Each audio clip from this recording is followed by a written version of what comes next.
Thanks to CuriosityStream for sponsoring this video. There are a lot of different analytical methods that engineers can use to solve structural mechanics problems, whether it's to calculate the deflection of a beam or the stresses in a flat plate. But we often encounter problems that can't be solved in this way, typically because the geometry, loads, or materials are too complex. The finite element method is a powerful numerical technique that uses computational power to calculate approximate solutions to these types of problems. It's widely used in all major engineering industries. It could be used to check satellite components will survive the launch conditions, for example.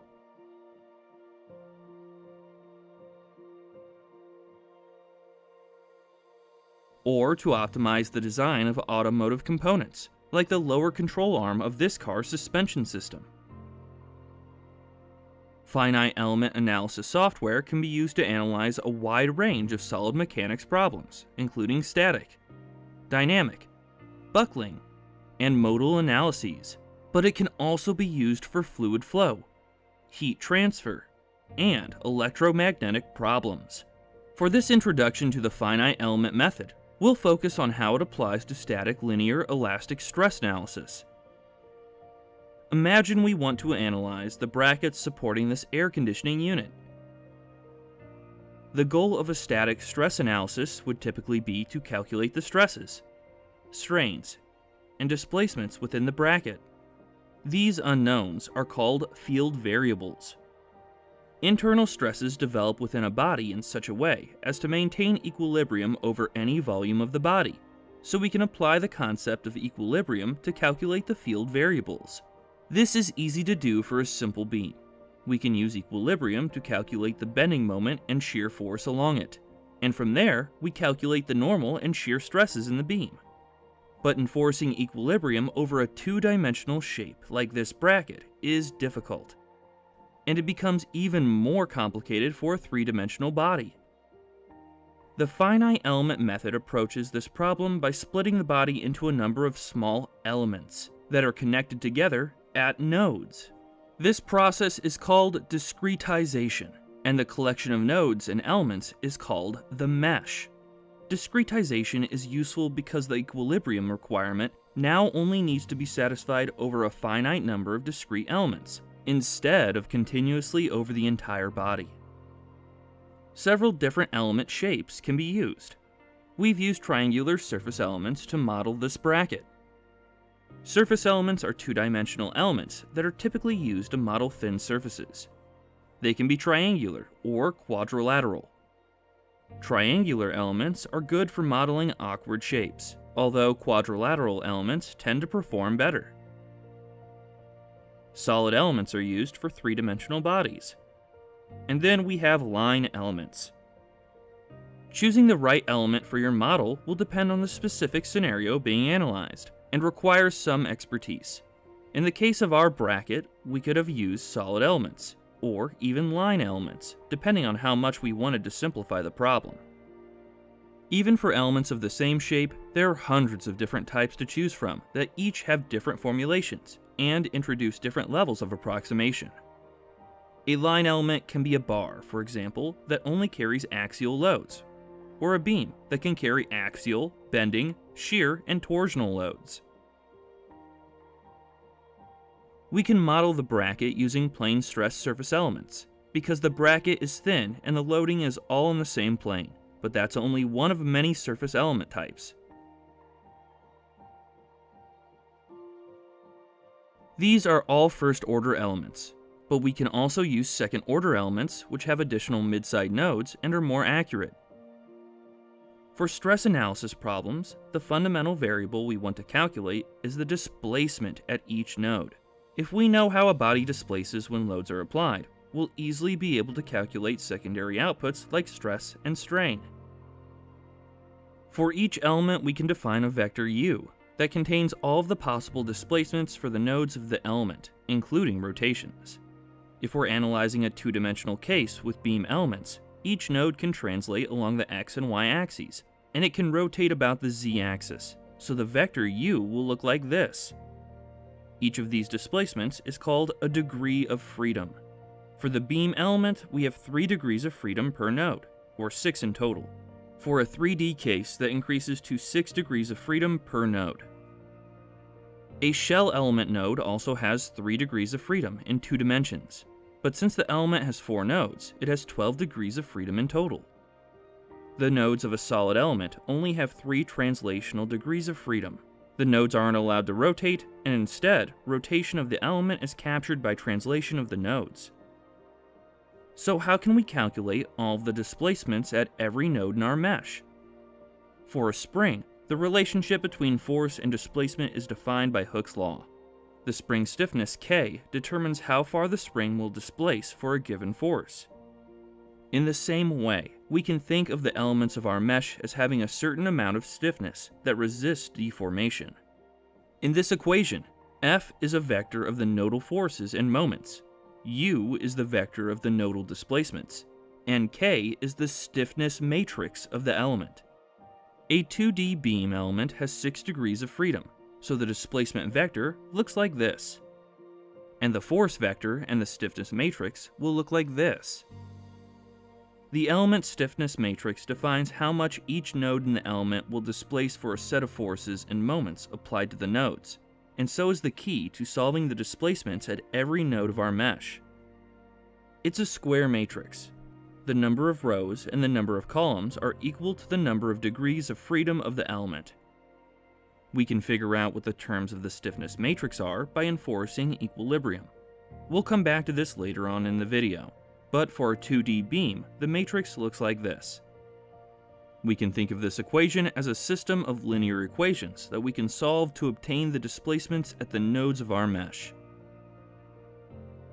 If we apply a lateral displacement to node 2, for example, and all of the other degrees of freedom are fixed, and so are equal to 0, we can use the stiffness matrix to calculate the forces and moments at both of the nodes. To make the next steps easier to visualize, let's represent the stiffness matrix in a more abstract form. This is just one element, but our overall mesh will be made up of many more elements. Let's look at a simple example where we have a mesh made up of 3 2D beam elements that we're using to model a cantilever beam. We can assemble the individual stiffness matrices for all of the elements in our mesh into a huge global stiffness matrix that defines how the entire structure will displace when loads are applied to it. Like the element stiffness matrix, the global stiffness matrix is a square matrix, and the number of rows and columns is equal to the total number of degrees of freedom in the model. The element stiffness matrices are assembled together to form the global stiffness matrix, based on how the elements are connected together. Elements 1 and 2 are connected at node 2, for example. Continuity tells us that since these 2 elements are connected at the same node, the displacements for both elements must be the same at the common node. So when we assemble the global stiffness matrix, the terms in the element stiffness matrices corresponding to node 2 should be summed for each degree of freedom. Element 3 is not connected to node 2, so this element's stiffness matrix should have no effect on the displacements at node 2. This is what the actual global stiffness matrix looks like for this model. It has some interesting characteristics. It is said to be sparse because it contains a lot of zeros, and banded because the non-zero terms are grouped around the diagonal. For linear elastic problems, the matrix will also be symmetric. If we modify the mesh so that the 3 elements are connected differently, the global stiffness matrix will change. In this case, we have 3 nodes instead of 4, so the matrix will be smaller, and the fact that elements 1 and 3 are connected is reflected in the matrix. An important thing to note here is that the elements are no longer aligned to the same coordinate system, so we have to transform the stiffness matrix for each element so that it aligns with a global coordinate system. We can do this by multiplying each element's stiffness matrix by a rotation matrix. Now that we've assembled the global stiffness matrix, we need to solve this equation to obtain the displacements at each of the nodes. To do this, we need to define the external loads and the boundary conditions. The boundary conditions are known displacements at specific nodes, typically because specific degrees of freedom are fixed.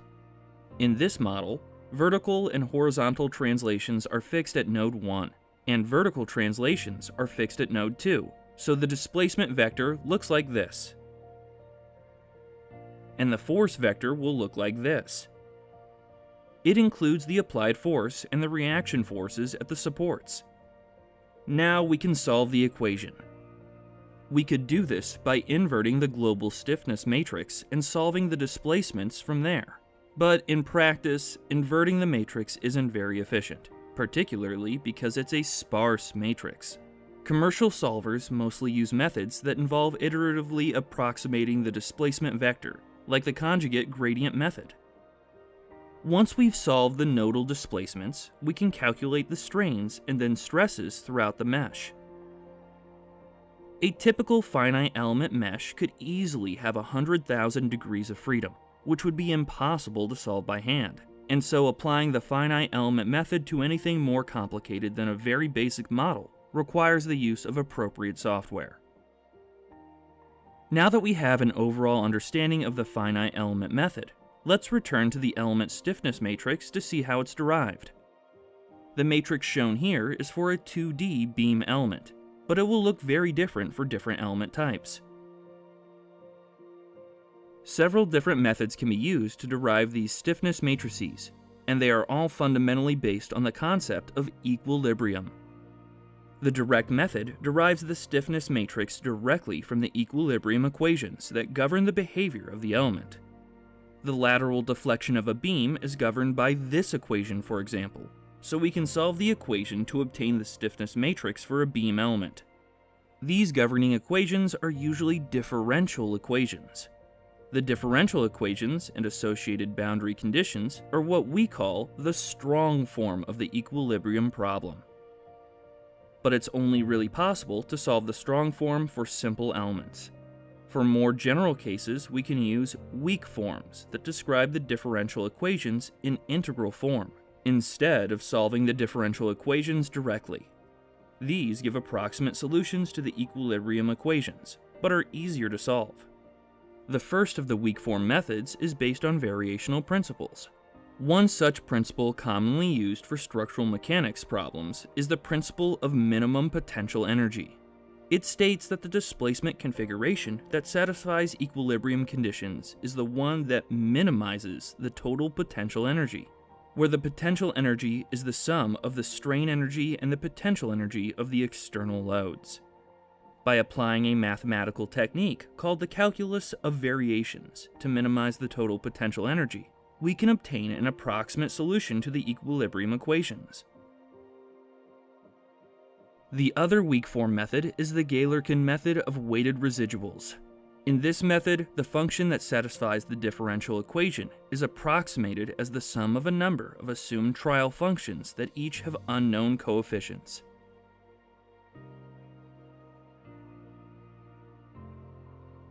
This approximate solution is substituted into the differential equation, and an equation for the error called the residual is obtained. If we multiply each trial function by the residual and set the integral of this product to 0, we can calculate the unknown coefficients that minimize the residual. This gives us an approximate solution to the differential equation. This is a more widely applicable approach than the principle of minimum potential energy, but for stress analysis problems, both methods give the same result. Regardless of which method we use, we end up with the stiffness matrix for our element. But to apply these methods, we need to be able to describe how displacements and other field variables vary inside the element, instead of just at the nodes of the element. To overcome this issue, an element needs to have a defined function that calculates values inside the element by interpolating the values at the nodes.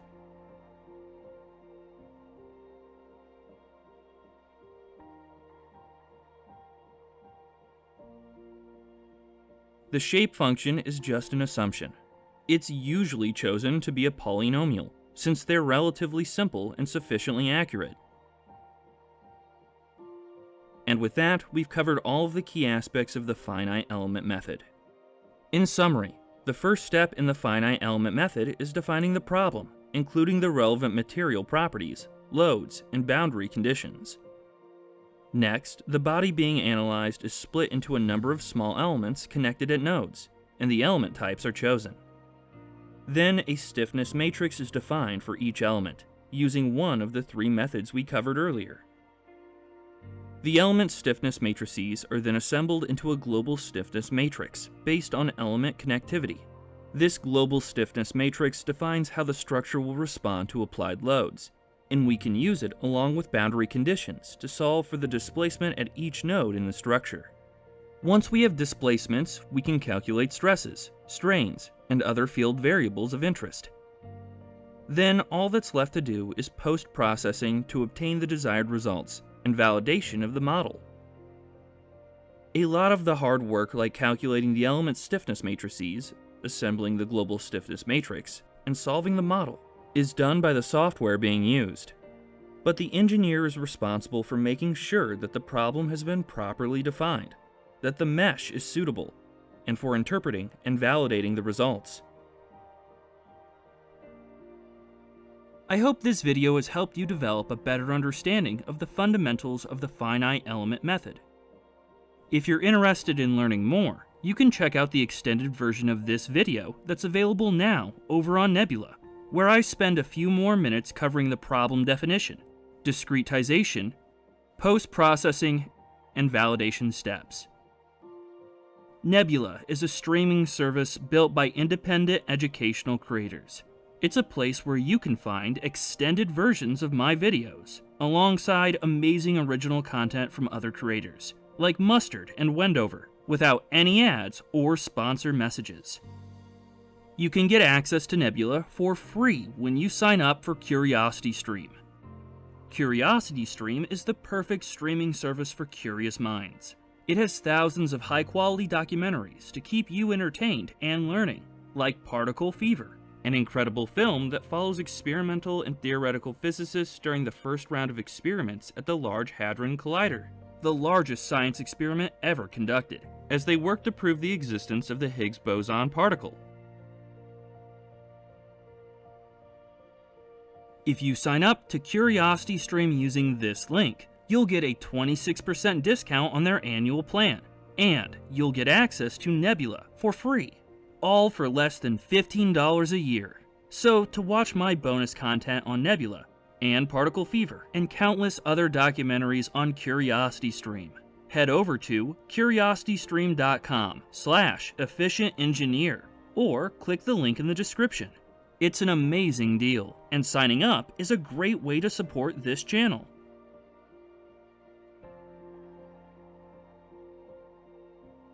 And that's it for this introduction to the finite element method.